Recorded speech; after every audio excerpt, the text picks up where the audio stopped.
Hello friends, INR சீரியல்ல என்ன நடக்குதுன்னு பார்க்கலாம் வாங்க. வீடியோவை ஸ்கிப் பண்ணாம கடைசி வரைக்கும் பாருங்க. இப்போ ஒவ்வொரு குடும்பத்துல இருந்துமே ஒரு பெண் பிள்ளைங்க அவங்க குடும்பத்துக்காக அதாவது குடும்பம் நல்லா இருக்கணுன்றதுக்காக பரிகாரம் செய்யணும்னு சொல்லுவாங்க. இப்போ அங்க கஸ்தூரி இருந்துட்டு ஒரு மாதிரி சேரனோட குடும்பத்தை ரொம்பவே அவமானப்படுத்தி பேசுறாங்க. இவங்க குடும்பத்துல எங்க பெண் பிள்ளைங்க இருக்காங்க? இப்போ பொம்பளைங்களுக்கும் அந்த குடும்பத்துக்கும் ராசியே இல்ல. ஒரு 2 நாள் 3 நாள் இருந்தாவே அந்த வீட்டை விட்டு ஓடி போயிடுவாங்க. அப்படிப்பட்ட ராசியான குடும்பம். ஏதோ இவ ஒருத்தி தான் வந்து 2 3 மாசமா இருக்கா. இவளும் என்னைக்கு இருந்தாலும் ஓடி போயிடுவா. இவ போய் எப்படி அவங்க குடும்பத்துக்காக பரிகாரமெல்லாம் செய்ய முடியும் அப்படின்னு சொல்லுவோம். உடனே நம்ம சேரன் இருந்துட்டு அண்ணே, ஆண்கள் ஏதாவது பூஜை செய்கிற மாதிரி ஏதாவது பரிகாரம் இருக்கா அப்படின்னு கேட்கவும், அப்படியெல்லாம் இல்லை, அதான் இவங்க இருக்காங்கல்ல அப்படின்னு சொல்லிட்டு நிலாவை கை காட்டுறாங்க. உடனே நம்ம சேரன் இருந்துட்டு அதெல்லாம் சரி வராது அப்படின்ற மாதிரி சொல்லுவோம். உடனே நிலாவோ, அண்ணே ஏன்ன எதுக்காக சரி வராது? நம்ம குடும்பத்துக்காக நம்ம குடும்பம் நல்லா இருக்கணுன்றதுக்காக நான் பூஜை செய்ய போகிறேன். ஏன் நான் பண்ணக்கூடாதா? கண்டிப்பாக நான் பண்ணுவேன் அப்படின்னு சொல்கிறாங்க. நம்ம சேரன் ரொம்பவே சந்தோஷப்படுறாங்க. சோழன் இருந்துட்டு, எங்க உண்மையாகவே நீங்கள் நம்ம குடும்பத்துக்காக பூஜை பண்ணுறீங்களா அப்படின்னு கேட்கவும், ஆமாங்க, என்னங்க பேசிக்கிட்டு இருக்கீங்க? நம்ம குடும்பத்தில் உள்ளவங்க எல்லாருமே சந்தோஷமாக நல்லபடியாக இருக்கணும்ல. முக்கியமாக சேரானனுக்கு கல்யாணம் நடக்கணும். இது எல்லாத்தையுமே வேண்டிக்கிட்டு நம்ம குடும்பத்தில் எப்பவுமே சண்டை சச்சரவு இல்லாமல் எல்லாருமே நல்லபடியாக இருக்கணுன்றதுக்காக கண்டிப்பாக நான் பூஜையை செய்ய போகிறேங்க அப்படின்னு சொல்கிறாங்க. நம்ம சோழன் பயங்கர சந்தோஷப்படுறாங்க. உடனே இங்கே கஸ்தூரி முன்னாடி போய் நின்று, இங்கே பாருங்க, எங்கள் குடும்பத்துலேயும் ஒரு பொம்பளை பிள்ளைங்க இருக்காங்க. அவங்க எங்கள் குடும்பத்துக்காக பரிகாரம் செய்ய போகிறாங்க. இப்போ உங்கள் முகத்தை கொண்டு போய் எங்கே வைக்க போகிறீங்க? இங்கே பாருங்கள், தேவையில்லாமல் எங்கள் குடும்பத்தை பற்றி தப்பாக பேசுறது, ராசி இல்லை அது இதுன்னு சொல்கிற வேலை வச்சுக்கிட்டீங்க, அவ்வளோதான், நான் என்ன பண்ணணும்னு எனக்கே தெரியாது அப்படின்னு சொல்லிட்டு இங்கே கஸ்தூரியை வான் பண்ணிட்டு வராங்க. கார்த்திகா இருந்துட்டு, ஏம்மா வாயை வச்சுக்கிட்டு சும்மாவே இருக்க மாட்டியா? சேரன் குடும்பம் நல்லா இருக்கணும்னு சொல்லிட்டு நிலா பரிகாரம் பண்ண போகிறாங்க. அது நல்லது தானே, நீயும் சந்தோஷமாக இருமா, சந்தோஷப்படு, மற்றவங்களுக்கு கஷ்டத்தை கொடுக்கணும்னு நினைக்காத, என்னதான் உனக்கு புத்தியோ அப்படின்னு சொல்லவும், ஏ கார்த்திகா, நீ ஓவராக பேசிக்கிட்டு இருக்கடி, வாயை மூடிக்கிட்டு இரு அப்படின்னு சொல்லிட்டு இங்கே கஸ்தூரி வந்து சொல்கிறாங்க. அதுக்கப்புறம் பூஜைலாம் எப்படி செய்யணும் என்ன செய்யணும்னு சொல்லிட்டு நம்ம நிலா வந்து அதுக்கான விவரம் எல்லாமே கேட்டுக்கிட்டு இருக்காங்க. இப்படியெல்லாம் செய்யணும்னு சொல்லிட்டு நம்ம பூசாரியுமே சொல்லிக்கிட்டு இருக்காங்க. இப்போது பொங்க வைக்கணும் அப்படின்னும் சொல்கிறாங்க. பொங்க வைக்கிறதுக்கு விறகு எதுவுமே இல்லை. நம்ம நிலாவும் சோழனும் பக்கத்தில் உள்ள காட்டுக்கு போயிட்டு விறகு கொண்டு வந்துடலாம். அதுக்குள்ளே சேரன், பல்லவன், பாண்டியன் அவங்க எல்லாருமே சேர்ந்து பூஜைக்கான ஏற்பாடு பண்ணட்டும். வா நிலா, நம்ம போயிட்டு வந்துடுவோம் அப்படின்னு சொல்லிட்டு உடனே சேரன் இருந்துட்டு, டே சோழா, எதுக்காகடா நிலாவை கூட்டிகிட்டு போகிற? அந்த பிள்ளை காட்டுக்கெல்லாம் வந்து கஷ்டப்பட முடியுமா? வேணப்பா நிலா, நீ இங்கே இருப்பா அப்படின்னு சொல்லவும், அண்ணே ஒரு கஷ்டமும் இல்லைண்ணே, நான் சோழன் கூட போயிட்டு வரேன் அப்படின்னு சொல்லிட்டு நிலா சொல்கிறாங்க. சோழனுக்கு பயங்கர சந்தோஷம். நிலா நம்ம கூட வரணும்னு ஆசைப்படுறாங்க போல், நம்ம கூட தனியாக டைம் ஸ்பெண்ட் பண்ணணும்னு சொல்லிட்டு ஆசைப்படுறாங்க. சரி சரி, இந்த வாய்ப்பை நம்ம மிஸ் பண்ணிடவே கூடாது அப்படின்னு சொல்லிட்டு அதுக்கப்புறம் நம்ம சோழன் தனியாக இங்கே பாண்டியன்கிட்ட வந்து, டே பாண்டி, பார்த்தில்ல, நிலாவுக்கு என் கூட தனியாக இருக்கணும் போல இருக்குது. காட்டுக்குள்ளே நானும் நிலாவும் தனியாக சந்தோஷமாக எங்கள் வாழ்க்கையை பற்றி பேச போகிறோம் அப்படின்னு சொல்லவும், டேய், ஏதாவது பேசி வாயை கொடுத்து வாங்கி கட்டிக்க போகிறடா, தேவையில்லாத வேலையை பார்த்துக்கிட்டு இருக்க சோழா நீ அப்படின்னு சொல்லவும், இங்கே பாரு பாண்டி, அதெல்லாம் எனக்கு தெரியும், கண்டிப்பாக நிலாவோட மனசை நான் கண்டிப்பாக இந்த கோவிலை விட்டு போகிறதுக்குள்ளவே மாற்ற தான் போகிறேன் அப்படின்னு சொல்கிறாங்க. அதுக்கப்புறம் 2 பேரும் காட்டுக்கு விறகு எடுக்கிறதுக்காக போகிறாங்க. பொங்க வைக்கிறதுக்கு விறகு தேடுறாங்க. இங்கே நம்ம சோழன் இருந்துட்டு, ஏங்க என்னங்க ஒரு இடத்துல கூட விறகே காணோம், எல்லாம் பச்சை பசேன்னு இருக்குது அப்படின்னு சொல்லவும், எங்க எங்கேயாவது இருக்கான்னு தேடுவோம், வாங்க போகலாம் இன்னும் கொஞ்சம் தூரம் அப்படின்னு சொல்லிட்டு சொல்கிறாங்க. இன்னொரு சைடு நம்ம தாஸோட மாமியார் குடும்பத்துக்கு ஐயனார் சாமி தான் குலதெய்வம். அவங்க எல்லாருமே குலதெய்வ கோவிலுக்கு, ஐயனார் கோவிலுக்கு வந்திருக்காங்க. நம்ம சேரனோட ஃபேமிலி எங்கே வந்திருக்காங்களோ அங்கே தான் வந்திருக்காங்க. நம்ம தாஸுமே கூட வந்திருக்காங்க. தாஸை இன்வைட் பண்ணதுனால அவங்க மாமியார் வீட்டுக்கு அவங்க ஒய்ஃபை கூட்டிக்கிட்டு வந்திருக்காங்க. இப்போது அவங்க ஒய்ஃப் வந்துட்டு, எங்கள் பொங்க வைக்கணும், நீங்கள் போயிட்டு விறகு கொஞ்சம் எடுத்துகிட்டு வரீங்களா, பக்கம் போங்க இருக்கும் அந்த காட்டில் அப்படின்னு சொல்கிறாங்க. எங்கள் தாஸுமே சரி அப்படின்னு சொல்லிட்டு தனியாகவே போகிறாங்க. இங்கே நம்ம சேரனும் சரி நம்ம சோழனும் நிலாவும் விறகு தேடிக்கிட்டு இருக்காங்க. கரெக்டாக எங்கள் தாஸும் வராங்க. நம்ம தாஸ் வந்ததை வந்து நிலாவும் சோழனும் பார்க்கல. நம்ம தாஸ் வந்து இங்கே நிலாவை பார்த்துடுறாங்க. ஓ, இந்த குடும்பமும் கோவிலுக்கு தான் வந்திருக்காங்களா? இந்த சோழன் இவ்வளோ தான் வேலை பண்ணான், என் தங்கச்சியை கூட்டிகிட்டு போயிட்டான், அவன் நம்ம குடும்பத்துக்கே மிகப்பெரிய அவமானத்தை ஏற்படுத்தி கொடுத்துருக்கான். அவனை சும்மாவே விடக்கூடாது. போயும் டிரைவரு அவனை எப்படியாவது தீர்த்து கட்டலான்னு சொல்லிட்டு அன்னைக்கே பிளான் பண்ணோம். ஆனால் அது நடக்காமல் போயிடுச்சு. புத்திசாலித்தனமாக தப்பிச்சு வந்துட்டான். இந்த டைம் இவனை விடக்கூடாது அப்படின்னு சொல்லிட்டு தாஸ் இருந்துட்டு அவங்க ஃப்ரெண்டுங்களுக்கு எல்லாமே கால் பண்ணுறாங்க. ஒரு 10 பேர்கிட்ட வராங்க. இங்கே பாருங்கடா, அங்கே இருக்கானே அந்த சோழனை தீர்த்து கட்டிடணும், அவன் உயிரோட வீட்டுக்கு போகவே கூடாது அப்படின்னு சொல்கிறாங்க. சரி தாஸ், நீ ஒன்றுமே கவலைப்படாத, நாங்கள் பார்த்துக்குறோம், இது எங்கள் ஏரியா தான் அப்படின்னு சொல்கிறாங்க. அதுக்கப்புறம் இங்கே நம்ம நிலாவுமே விறகு ஒன்று கிடச்சிருச்சு அப்படின்னு சொல்லிட்டு சோழன்கிட்ட கூப்பிட்டு சொல்கிறாங்க. உடனே சோழன் இருந்துட்டு, ஏங்க இந்த விறகு சரியாக போகுமாங்க, பொங்க வைக்கணும்ல, ஒரு 4-5 கட்டை விறகு மாதிரி இருந்துச்சு அப்படின்னா அதை வச்சு கூட நாம் சீக்கிரமாக செஞ்சிடலாம், ஒரு விறகை வச்சு ஒரு பிரயோஜனம் இல்லைங்க அப்படின்னு சொல்லி 2 பேருமா பேசிக்கிட்டு இருக்காங்க. இப்போது அந்த 10 பேருமே வந்து இங்கே நிலாவையும் நம்ம சோழனையும் சுற்றி நின்றுக்கிறாங்க. எதுக்காக இவங்க நம்மளை ரவுண்ட் கட்டுறாங்க அப்படின்னு சொல்லிட்டு திருன்னு பார்க்குறாங்க. டேய் என்னடா, எதுக்காகடா இப்போ வந்து நீங்கள் வழி மறிக்கிறீங்க அப்படின்னு சொல்லி கேட்கவும், நீ தான் தம்பி வேணும் அப்படின்னு சொல்கிறாங்க. நிலாவுக்கும் ரொம்பவே பதட்டமாக இருக்குது. சோழன் எனக்கு ரொம்ப பயமாக இருக்குது அப்படின்னு சொல்கிறாங்க. நிலா, நீங்கள் பயப்படாதீங்க, அதை நான் இருக்கல அப்படின்னு சொல்லிட்டு சொல்லவும், உடனே 2 பேர் நம்ம சோழனோட கையை பிடிச்சி கட்டிடுறாங்க. ஒருத்தவங்க கத்தி எடுத்து கையில் வச்சுக்கிறாங்க. டேய் இந்த பொண்ணை நீங்கள் அந்த கோவிலானே போக சொல்லுடா அப்படின்னு சொல்கிறாங்க. உடனே நிலா இருந்துட்டு, நான்லாம் போக மாட்டேன், எதுக்காக இப்போது கத்தி வைக்கிறேங்க, ஒழுங்கு மாதிரியே ஏதாவது சோழனை விட்டுருங்க ப்ளீஸ், தயவு செஞ்சு விட்டுடுங்களா அப்படின்னு சொல்லிட்டு நம்ம நிலா வந்து பயங்கரமாக அழ ஆரம்பிச்சிடுறாங்க. உடனே இங்கே நம்ம சோழன், பயப்படாத நிலா அப்படின்னு சொல்லவும், இங்கே பாருடா, உன்னை கொலை பண்ணுறதுக்காக தான் நாங்கள் வந்திருக்கோம் அப்படின்னு சொல்லவும், நிலா இருந்துட்டு, நீங்கள்லாம் யார், எதுக்காக சோழனை கொலை பண்ணணும்னு நினைக்கிறீங்க, உங்களுக்கு கொஞ்சம் கூட மனசாட்சியே இல்லையா, ஒரு உயிரை எடுக்கிறது ரொம்ப ரொம்ப தப்பு, தேவையில்லாத வேலையை பார்க்காதீங்க, தயவு செஞ்சு சோழனை விட்டுருங்க அப்படின்னு சொல்லிட்டு தாஸ் வந்து கை தட்டிக்கிட்டே அங்கேருந்து வராங்க. என்ன நிலா, புருஷனை கொலை பண்ண போகிறாங்கன்னு சொல்லிட்டு பயத்தில் பதட்டத்தில் கெஞ்சி கதறி அழுதுகிட்டு இருக்கியா, இங்கே பாருடி, எங்கள் குடும்பத்தவே அவமானப்படுத்திட்டு போனல, கண்டிப்பாக இந்த சோழனை விடவே மாட்டோம், சோழனை நாங்கள் சாவடிக்க போகிறோம், அன்னைக்கே அவனை சாவடிக்க வேண்டியது, தப்பிச்சு வந்துட்டான், இப்போது கன்ஃபார்ம் இவன் மரணம் தான் அப்படி சொல்கிறாங்க. நிலா பயங்கரமாக அழுக ஆரம்பிச்சிடுறாங்க. எல்லாம் உன்னுடைய வேலை தானா, அண்ணே ப்ளீஸ்ண்ணே, சோழனை எதுவும் பண்ண வேண்டாம்னு சொல்லுங்கண்ணே, பாவண்ணே அவன் அப்படி சொல்லவும், என்னடி பாவத்தெல்லாம் நாங்கள் பார்க்க முடியாது, இந்த சோழன் வெறும் டிரைவர் வேலை பார்த்துக்கிட்டு இருந்துருவேன், உன்னை கல்யாணம் பண்ணிக்கிட்டு போயிட்டான்ல, அதோட வலி அவனுக்கு இப்போ புரியாது, அவனுக்கு ஒரு தங்கச்சி இருந்து இன்னொருத்தன் அதுவும் பிச்சைக்கார பையன் அவன் தங்கச்சி இழுத்துட்டு ஓடி இருந்தா அப்போ தெரிஞ்சிருக்கும் அவனுக்கு வலி, இப்போ எதுவுமே புரியாது, அவன் உயிரோடவே இருக்கக்கூடாதுன்னு சொல்லிட்டு கத்தி எடுத்து இங்கே நம்ம சோழனை கொலை பண்ணுறதுக்காக கத்தி எடுத்து அப்படி ஓங்குறாங்க. உடனே நம்ம நிலா தாஸ் கையில் இருக்க கத்தியை பிடுங்கி போட்டுடுறாங்க. அதாவது பிடுங்கி கையிலேயே வச்சுக்கிறாங்க. ஒழுங்காக சோழனை விட சொல்லுங்கள், இல்லைனா உங்களை நான் கொன்னுடுவேன், ஆனால் உங்களை என் கூட பிறந்த அண்ணன் கூட பார்க்க மாட்டேன், சத்தியமாக வெட்டிடுவேன் அப்படின்னு சொல்கிறாங்க, மிரட்டுறாங்க. இங்கே தாஸுக்கு ரொம்பவே பதட்டமாகவும் பயமாகவும் இருக்குது. உடனே இங்கே தாஸ் இருந்துட்டு, டே அவனை விட்டுடுங்கடா, இல்லைனா என்ன கொன்று போட்டுருவா இவ, கண்டிப்பாக இவளுக்கெல்லாம் என் மேலே பாசமே இல்லை, கொன்னாலும் கொன்று போட்டுருவா, சோழனை விட்டுருங்க அப்படின்னு சொல்லிட்டு தாஸ் வந்து பயந்துக்கிட்டே சொல்கிறாங்க. இங்கே சோழனுமே அங்கேருந்து தப்பிச்சு வந்துடுறாங்க. நம்ம நிலா வந்து இன்னுமே கத்தி அவங்க கழுத்துலேருந்து எடுக்கலை. இங்கே பாருங்க, தேவையில்லாமல் பிரச்சனை வச்சுக்காத, உன்னுடைய வழிக்கு நாங்கள் வரமாட்டோம், நீங்களும் அதே மாதிரி எங்கள் வழிக்கு வராதிங்க, நாங்கள் பாட்டுக்கு எப்படியோ நீங்கள் வாழ்க்கை வாழ்ந்துட்டு போகிறோம் அப்படின்னு சொல்லிட்டு நம்ம நிலா வந்து அழுதுகிட்டே சொல்கிறாங்க. இப்போது சோழன் இருந்துட்டு, விடு நிலா, இனி என்னை யாரும் எதுவும் பண்ண முடியாது, எவனாலும் வரட்டும், நான் பார்த்துக்கிறேன் அப்படின்னு சொல்கிறாங்க. ஒரு வழியாக நம்ம நிலா வந்து சோழனை தாஸ்கிட்டேருந்து காப்பாற்றிட்டாங்க. இப்போது சோழன் வந்து, இங்கே பாரு, நான் நினச்சா இப்போவே உன்னை அதாவது கொலை பண்ண முடியும், ஆனால் அப்படி ஒரு கீழ்த்தரமான, அதாவது உனக்கு இருக்கிற இப்படி கேவலமான புத்தி எனக்கு கிடையவே கிடையாது, எனக்கு மனசாட்சி இருக்குது, மனிதாபிமானமும் இருக்குது, பொழைச்சிப்போ அப்படின்னு சொல்லிட்டு இங்கே தாஸை வந்து சொல்கிறாங்க. தாஸுக்கு ரொம்பவே அவமானமாக போகுது. இப்போது நம்ம சோழன் எடுத்துகிட்டு, நிலாவா இல்லை நம்ம போகலாம் அப்படின்னு சொல்லிட்டு நிலாவோட கையை பிடிச்சி கூட்டிகிட்டு போகிறாங்க. இதெல்லாம் பார்த்த தாஸுக்கு பயங்கரமாக கோவமாக வருது. அதுக்கப்புறம் கோவிலான போயிடுறாங்க. நிலா வந்து ரொம்பவே பதட்டமாக இருக்காங்க. சேரன் பார்த்துட்டு, நிலா என்னப்பா உன் முகமே சரியில்லை, என்னப்பா ஆச்சு அப்படின்னு சொல்லி கேட்கவும், அண்ணே அப்படின்னு சொல்லிட்டு நடந்த எல்லாத்தையுமே சொல்கிறாங்க. சேரன் ரொம்பவே பதட்டப்படுறாங்க.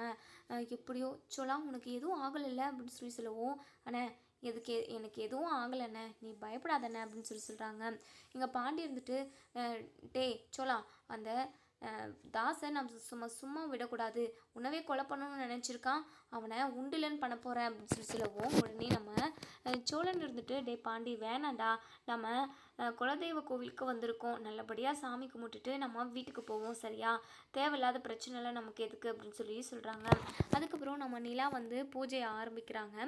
எங்கள் குடும்பத்தில் உள்ள எல்லாருமே நல்லா இருக்கணும், கூடி சீக்கிரமே சேரானனுக்கு கல்யாணம் நடக்கணும் அப்படின்னு சொல்லிட்டு சாமிக்கிட்ட வேண்டிக்கிறாங்க. வேண்டிக்கிட்டே பூஜையுமே செய்ய ஆரம்பிக்கிறாங்க. இப்போது எங்கள் கஸ்தூரிக்குமே பயங்கர டென்ஷனாக இருக்குது.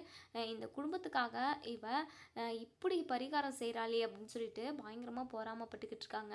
அதுக்கப்புறம் நம்ம கார்த்திகா சேரன் கிட்ட வந்து பேச வராங்க. மாமா உங்களுக்காக நிலா பூஜை பண்ணுறத பார்த்தா எனக்கு ரொம்ப சந்தோஷமாக இருக்குது மாமா. நானும் உங்களை கல்யாணம் பண்ணிக்கிட்டு என் வாழ்க்கையில் பிடிச்ச மாதிரி உங்கள் கூட சந்தோஷமாக வாழணும்னு நினச்சேன் மாமா. ஆனால் அது நடக்காமல் போயிடுச்சு. ஒருவேளை நான் உங்களை கல்யாணம் பண்ணியிருந்தா நானும் இப்படி தான் நம்ம குடும்பத்துக்காக பூஜை செஞ்சுருப்பேன்ல, பரிகாரம் செஞ்சுருப்பேன்ல அப்படின்னு சொல்லிட்டு நம்ம கார்த்திகா வந்து ரொம்பவே ஃபீல் பண்ணி சொல்கிறாங்க. சேரன் இருந்துட்டு, விடு கார்த்திகா, நடந்து முடிஞ்சதை பற்றி பேசி ஒரு பிரயோஜனமும் இல்லை, அதை பற்றி பேசவும் வேண்டாம். நீயும் நானும் லவ் பண்ணோம் அப்படின்ற விஷயம் உங்கள் ஹஸ்பண்டுக்கு தெரிஞ்சாலுமே கண்டிப்பாக ஏதாவது பிரச்சனை உன்னுடைய வாழ்க்கைக்கு தான் பிரச்சனையாக வந்து முடியும். இப்போ என்ன சுச்சுவேஷனோ அதை பார்த்து நீ சந்தோஷமாக இரு. உனக்கு கிடைச்சிருக்க புருஷனுமே ரொம்ப ரொம்ப நல்லவர், அவரை நீ சந்தோஷமாக பார்த்துக்கணும் சரியா கார்த்திகா. தேவையில்லாததெல்லாம் யோசித்து நீயும் மனசை போட்டு குழப்பிக்காத அப்படின்னு சொல்லிட்டு நம்ம சேரன் வந்து சொல்கிறாங்க. சரிங்க மாமா அப்படின்னு சொல்லி சொல்கிறாங்க. இங்கே சேரன் கூட கார்த்திகா பேசிக்கிட்டு இருக்கிறத பார்த்தேன் நம்ம கஸ்தூரி பயங்கரமாக கோவப்படுறாங்க. மனசுக்குள்ளுமே ஒரு பதட்டம் இருந்துக்கிட்டே தான் இருக்குது. எங்கள் சேரன் கூட இவன் இப்படியே ஓடி போயிடுவாளோ, நம்ம மாப்பிள்ளை வீட்டு முன்னாடி அசிங்கப்பட்டுருவோமோன்னு சொல்லிட்டு இப்போவுமே ரொம்பவே கீழ்த்தரமாக யோசிக்கிறாங்க. இப்போது நம்ம கஸ்தூரி இருந்துட்டு, கார்த்திகா உனக்கு அறிவே இல்லையாடி, உனக்கு எத்தனை டைம் சொன்னாலும் புத்தியே வராதா, அந்த கேடு கெட்ட குடும்பத்துக்கிட்ட பேசாதன்னு சொன்னால் நீ கேட்கவே மாட்டேல்ல, அந்த குடும்பத்தில் உள்ள ஒருத்தம் கூட சரியில்லை. இங்கே பாரு கார்த்திகா, நம்ம வேலை என்னவோ அதை பார்த்துட்டு போய்கிட்டே இருக்கலாம் வா அப்படின்னு சொல்லிட்டு கார்த்திகாவை கூட்டிகிட்டு போயிடுறாங்க. அதுக்கப்புறம் இங்கே நம்ம சந்தா வந்து சேரன் கூட பேசுகிறாங்க. அவங்க பாஷையில் பேசுகிறாங்க. ஓரளவுக்கு நம்ம சேரனுக்கு புரியுது. ரெண்டு பேருமா பேசி சிரிச்சுக்கிட்டு இருக்காங்க. இதை பார்த்த நிலாவுக்கு ரொம்பவே சந்தோஷமாக இருக்குது. அண்ணன் ரொம்பவே சந்தோஷமாக இருக்கார், எப்போவுமே இவர் இப்படி சந்தோஷமாக இருக்கணும், அவரோட நல்ல மனசுக்கு எல்லாமே நல்லதாகவே நடக்கணும். ஒருவேளை சந்தாவும் அண்ணனும் லவ் பண்ணுவாங்களோ அப்படின்ற மாதிரி யோசிக்கிறாங்க. பயங்கர யோசனையிலையாக இருக்காங்க. அவங்கள பார்த்து ரொம்பவே சந்தோஷப்பட்டுக்கிட்டு இருக்காங்க. இப்போது நம்ம சோழன், என்னங்க பலமாக யோசிச்சுட்ருக்கீங்க போல், அதுவும் அண்ணனையும் சந்தாவையும் பார்த்து யோசிச்சுட்ருக்கீங்க அப்படின்னு சொல்லவும், ஆமாங்க, ரெண்டு பேரும் இவ்வளோ அழகாக சிரித்து பேசிக்கிறாங்க, ரெண்டு பேருக்குமே ஒத்து போகும்ல, ரெண்டு பேரோட ஜோடியுமே நல்லா தானே இருக்குது. சோழன் உங்களுக்கு ஏதாவது தோணுதா, ஒருவேளை அண்ணன் சந்தாவை லவ் பண்ணுவாரோ அப்படின்னு சொல்லி கேட்கவும், ஏங்க எனக்குமே அந்த டவுட்டு ரொம்ப நாளாகவே இருக்குங்க, எனக்கும் அந்த டவுட் இருந்தது, அண்ணங்கிட்டையுமே கேட்டேன். அண்ணன் உடனே ஐயோ அப்படிலாம் இல்லை, எனக்கு ஊரில் இருக்கிற எல்லா பொண்ணுங்களும் தங்கச்சி தான், அம்மா தான் அப்படின்னு சொல்லிட்டு வசனத்தை ஆரம்பிச்சிட்டாரு அப்படின்னு சொல்லி பேசிக்கிட்டு இருக்காங்க. இப்போது அந்த கோவிலுக்கு நம்ம பல்லவனோட அம்மா வராங்க. யதார்த்தமாக திரும்பி பார்க்கவும் பல்லவனோட அம்மா வந்து நம்ம நிலாவோட கண்ணுக்கு தெரியுறாங்க. இவங்களை எங்கேயோ பார்த்த மாதிரி இருக்கே அப்படின்னு சொல்லிட்டு பயங்கரமாக யோசிக்க ஆரம்பிச்சிடுறாங்க. ஓ, நம்ம முதல் நாள் வேலைக்கு போனப்போ இவங்கள தான் நம்ம பார்த்தோம், இவங்க தான் பல்லவனோட அம்மா, ஃபோட்டோவிலுமே இந்த முகத்தை தான் பார்த்தோம், பல்லவனோட அம்மா தானே இவங்க, நம்ம பார்த்து பேசிடுவோம் அப்படின்னு சொல்லிட்டு அதாவது கூப்பிடலாம் பேசலான்னு சொல்லிட்டு போகிறாங்க. போயிட்டும் பேசுகிறாங்க. ஏங்க நீங்கள் எந்த ஊரில் இருக்கீங்க? உங்களை நான் பார்த்துருக்கேன், உங்களை எனக்கு தெரியும் அப்படின்னு சொல்லி சொல்கிறாங்க. அவங்க வந்து வேறு பாஷையில் பேசுகிறாங்க, ஹிந்தியில் பேசுகிறாங்க. நம்ம நிலாவுக்கு சுத்தமாக புரியல. என்ன பண்ணுறதுன்னே தெரியலையே. ஏங்க ஒரு நிமிஷம் என் கூட வாங்கலை அப்படின்னு சொல்லிட்டு நிலா வந்து தமிழில் பேசவும் அவங்களுக்கு சுத்தமாக புரியல. தமிழ் உண்மையாக அவ்வளோவா தெரியல அவங்களுக்கு. கையை பிடிச்சி கூட்டிகிட்டு போயிட்டு இங்கே நம்ம நடேசன் முன்னாடி நிறுத்துட்டாங்க. நடேசன் அவங்கள பார்த்ததுமே பயங்கரமாக ஷாக் ஆகுறாங்க. யா என்ன இது அப்படின்ற மாதிரி பயங்கர அதிர்ச்சியிலே இருக்காங்க. நடேசனை பார்த்ததுமே பல்லவனோட அம்மாவுமே பயங்கர அதிர்ச்சி ஆகிடுறாங்க. நிலா இருந்துட்டு அங்கிள் இவங்களை உங்களுக்கு தெரியுமா, இவங்க தானே அப்படின்னு சொல்லி கேட்க வராங்க. உடனே நடேசன் இருந்துட்டு ஏப்பா நிலா, ஏன்பா எதுக்காக இப்படி யாரையாரையோ கூட்டிகிட்டு வந்து இங்கே நிறுத்திக்கிட்டு இருக்க? இவங்க என்னென்ன பாஷையில் பேசுகிறாங்க, எனக்கு ஒன்றுமே புரியல, இவங்க யாருன்னு எனக்கு தெரியல அப்படின்ற மாதிரி நடேசன் வந்து சொல்லிடுறாங்க. ஏங்க பொய் சொல்லாதீங்க, இவங்கள தான் நான் அன்னைக்கு பல்லவனோட அம்மான்னு சொல்லிட்டு அதாவது பல்லவனை வந்து தூக்கி வச்சுக்கிட்டு இருந்தாங்க, ஃபோட்டோவில் பார்த்தது தான் இவங்களுமே, இவங்க தான் பல்லவனோட அம்மா அப்படின்னு சொல்லி பேசிக்கிட்டு இருக்காங்க. இப்போது நடேசன் இல்லைம்மா, நீ யாரையோ கூட்டிகிட்டு வந்து பல்லவனோட அம்மான்னு சொன்னால் அதை ஏற்றுக்க முடியுமா? ஏன் எனக்கு தெரியாதா? இவங்க இல்லை அப்படின்னு சொல்லி சொல்கிறாங்க.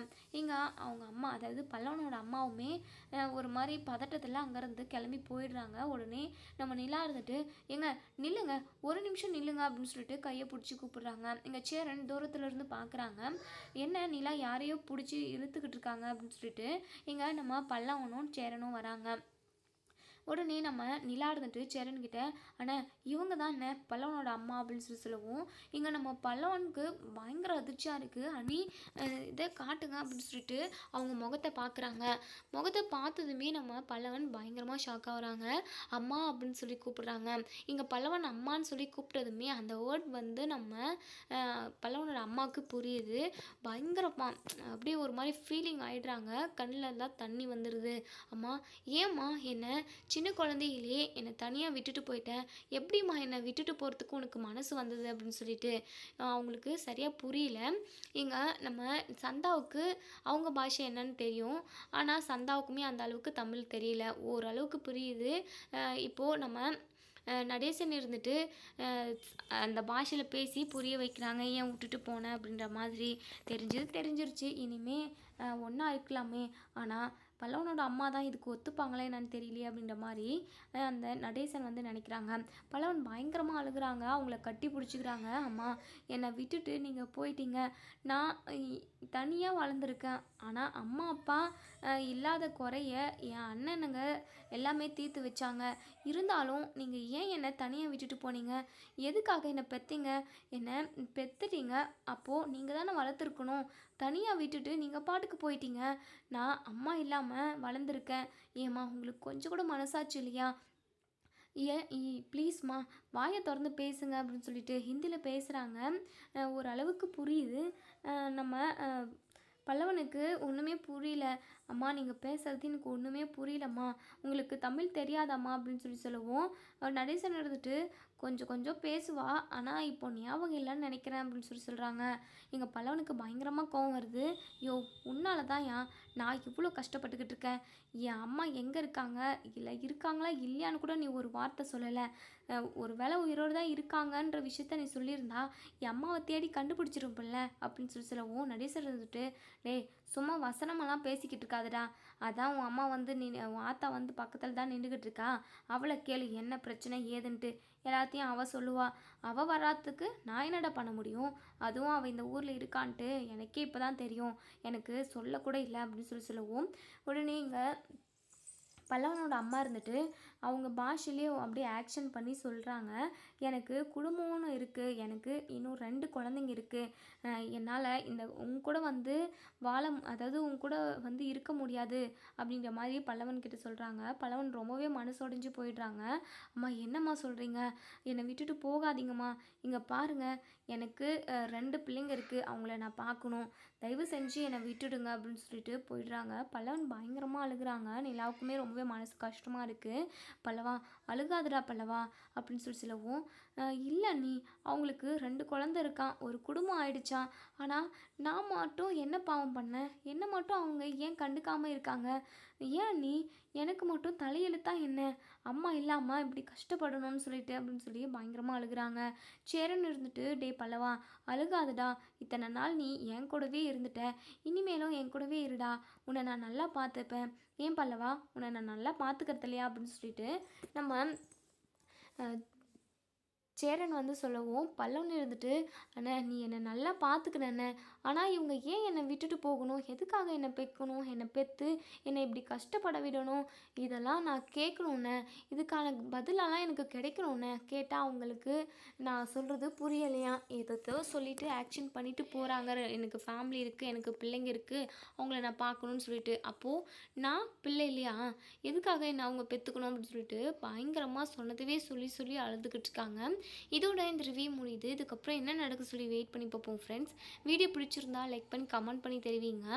இப்போது பல்லவனோட அம்மா திரும்ப பல்லவனை வந்து ஏற்றுக்கிட்டு பல்லவனோட வீட்லேயே பல்லவனுக்கு அம்மாவாக இருந்தால் நல்லா இருக்கும் அப்படின்னு நினைக்கிறவங்க இந்த வீடியோ கீழே பல்லவன் சொல்லிட்டு கமெண்ட் பண்ணுங்கள். தேங்க்யூ.